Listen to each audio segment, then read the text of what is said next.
Xitay Kompartiyasының kanuni болған Халық гезити 14 iyul günü xabar berib, Xitay davlat raisi Xi Jinpingning 13 iyul günü tushdan kendin boshlab 13 iyul tushdan burungacha Urumchi shahrida tuyuqsiz tashirishda bo'lganligini ilgari surgan.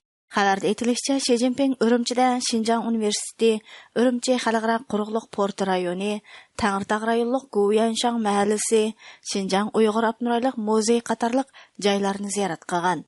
Xabarda mundaq deyilgan: Bosh sekretar Xi Jinping Xinjiangda ixtisosliklarni yetishtirishni kuchaytirish, yuqumning oldini olish va tezginlash, iqtisodiy va ijtimoiy taraqqiyotni bir tutash planlash, millatlar ittifoqligini puxta qadamlar bilan olg'a siljitish, Junxo millati o'rtaq gavdasi engini mustahkamlash qatorliq ahvollarni egalladi.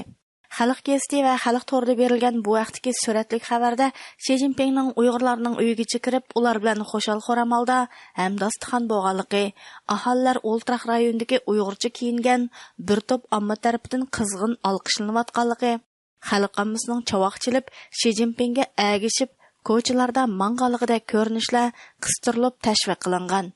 Bu suratlar ichida yana Xi Jinpingning bir to'p qirg'iz san'atkorlar bilan birga tushgan suratimi qo'shib ko'rsatilgan. Dunyo Uyg'ur qurultiyining bayonotchisi Dilshod Rashid Xi Jinpingning Uyg'ur elidagi tuyuqsiz ziyarati xalqlarning ko'zini bo'yash uchun olib berilgan dedi. U mundaq dedi: Xi Jinpingning bu ziyaratining maqsadi xalqaro jamiyatga Sharqi Turkistondagi vaziyatning muqim, xalqlarning baxtiyor ekanligini padazlab ko'rsatish uchundir. U bu ziyorat orqali xalqaro jamiyatning Xitoyga qaratayotgan tanqid va ayblashiga pisand qilmaydiganligini, Xitoyning rayondagi majburiy emgak siyosati va irqiy qirg'inchiligini davomlashtiradiganligini, shuning bilan bir vaqtda rayondagi saqchi doiralari va qurolli qismlarning bostirish harakatlarini eng yuqori darajada qo'llaydiganligini ko'rsatib qo'ymoqchi ham ularni rag'batlantirmoqchi bo'lgan. Darvaqa yaqinda oshkorlangan Xinjiang saqchi hujjatlaridagi ba'zi maxfiy hujjatlar Xitoy davlat raisi Xi Jinpingning Uyg'urlarga yurgizilayotgan ziyonkashliklarning bosh loyilguvchisi ekanligini oshkorlab bergan edi.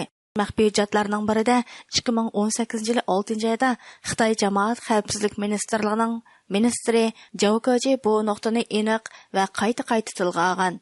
Zhao Keji shu qitimliq so'zida Xitoy markaziy hukumatining lager siyosatini himoya qilganligi, Xi Jinpingning lagerlarning odamga liq to'shib ketganligidan xabardor ekanligi, markazning yangi lagerlarni qurish va texmi ko'p lager saqchilarini xizmatga qabul qilish uchun moliya rasxodi va boshqa sharoitlarni yaratib berdiganligini aniq tilga olgan edi.